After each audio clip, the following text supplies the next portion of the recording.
देशातील ज्वलंत विषय मांडणं म्हणजेच राजकारण. भाजपच्या राजकीय पोळी आरोपाला आदित्यांचं उत्तर. आतापर्यंत तुम्ही प्रत्येक गोष्टीचं राजकारण करत आलात.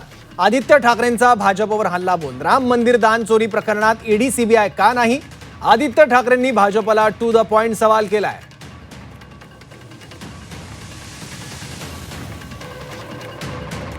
राजकीय पोळी भाजण्यासाठी किंवा या पकाई खिचडी त्यांनी घेण्याचा प्रयत्न केला आणि त्यातनं आपला राजकीय अजेंडा चालवण्याचा असं असतं. काल आमचे झेंडे दिसले असते, काल आमचं चिन्ह दिसलं असतं.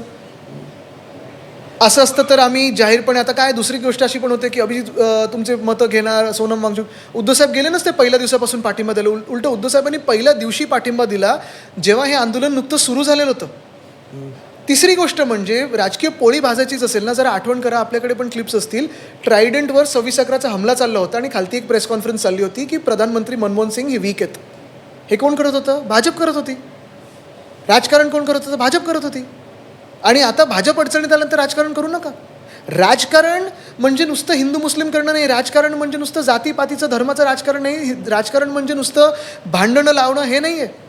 राजकारण म्हणजे तुम्ही हे जे विषय आहेत ना समाजातले, हे घेऊन पुढे येणं आहे. आणि हिंदू मुस्लिमचा पण भाजपला विषय करायचा असेल ना, तर मग चंपत राय आणि अनिल मिश्रा यांच्यावर ईडी का नाही जाते अजून? चंदा चोरीचा विषय आहेच. जी बाबरी पडली आणि त्याच्यानंतर राम मंदिर बांधलं, भाजपनी 2 दशक ज्याच्यावर आंदोलन गाजवलं, राजकारण केलं, सत्तेत बसले. आज तिथे चोरी झाल्यानंतर, चंदा चोरी झाल्यानंतर का नाही ईडी सीबीआय गेली तिथे? काय SIT फक्त लागली आहे?